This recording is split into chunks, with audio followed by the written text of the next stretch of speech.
Just found the trolley. The trolley is still working. That's the famous Route 28.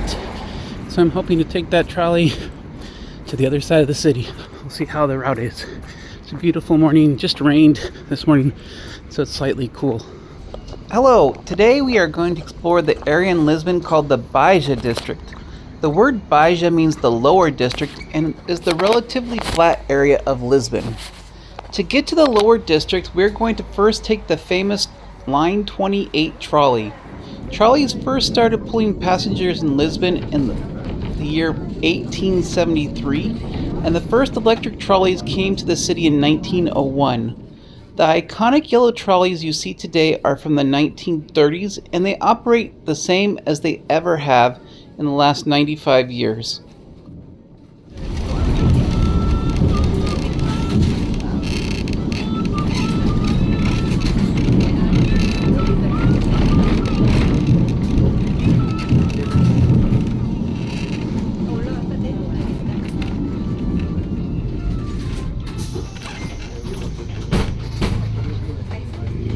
The trolley was going to go all the way to the cemetery, but it didn't. It actually left me here in the Baixa District, which is right actually by my hotel. So now I got to figure out how to get to the other side, to downtown, to the port. Well, I am here in Praça do Comercial, the capital of Portugal, the commerce capital of Portugal.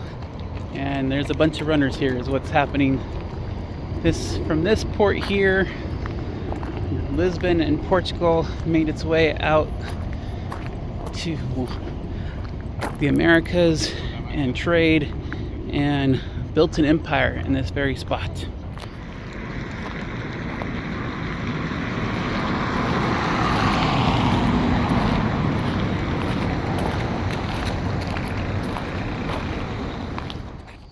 The Baixa area of Lisbon starts in the place called Praça do Comercial, which roughly translates to the Plaza of Commerce. This plaza has a commanding view of the port of Lisbon, which has brought wealth to Portugal for several centuries. The plaza is located in the former palace area of Lisbon, but in 1755 an earthquake, tidal wave, and fire destroyed everything in the Baixa neighborhood, including the palace that once stood in this area. Portugal was very rich, and that gets us to the grand statue of King Jose I. The king came into power in 1750, and Portugal at that time was in a bit of a recession. Centuries of successful trading were starting to slow down as the former American colonies started to demand their freedoms. To make things worse, a giant earthquake followed by the tidal wave with a 20-foot wave of water and a fire completely guttered out the entire port of Lisbon. The king could only do one thing, and that was to rely on his best friend, whose name was Sebastião José de Carvalho de Melo. He appointed Sebastião as the first Marquês Pombal, which was basically the chief of Portugal, and Sebastião began to reconstruct the neighborhood of Baixa. The Plaza do Comercial is an interesting place because it is open but surrounded by these beautiful columns and a gateway. The columns are 20 feet tall, which is how big the wave was when it came to destroy Lisbon in 1755. When the city was being rebuilt in 1755, a lot of the buildings became multi-purpose, like this building that is a church on one side and a department store on the other side.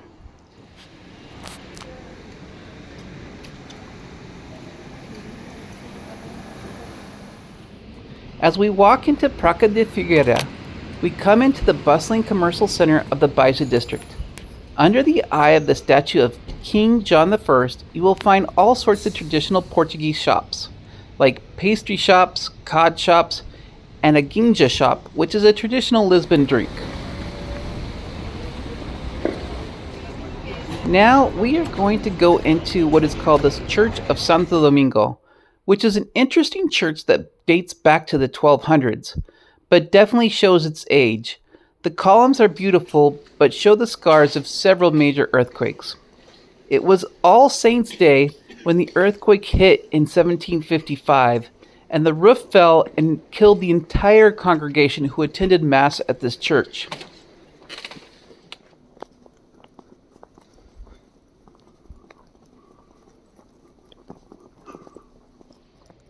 Unfortunately, this monument marks the year 1506, in which there was an anti-Semitic movement. Unfortunately, many Jewish people were killed because of their faith in that year. Passing this monument, we see the beautiful National Theater, which is beautiful, but in the 1500s, it was the slave market. Past the National Theater is the Rosillo train station, which is a very turn-of-the-century 1900 Art Nouveau type building with these pretzel-like arches. In the middle of these arches, they have this statue which kind of looks to me like a boy in armor. This boy is not a boy. His name is King Sebastian, who went to seek glory in Africa in 1580 but never returned. His cousin, Philip II, ended up being king, but told the people that if King Sebastian ever came back, he could be king again. So now in Portugal, when things ever go bad, the people will always say, well, maybe King Sebastian will come back, but he still hasn't come. These guys represent the Lisbon tile setters who make the iconic white and black walkways by hand, carving out granite stones. When I was in Lisbon, the funiculars were not working due to a major accident.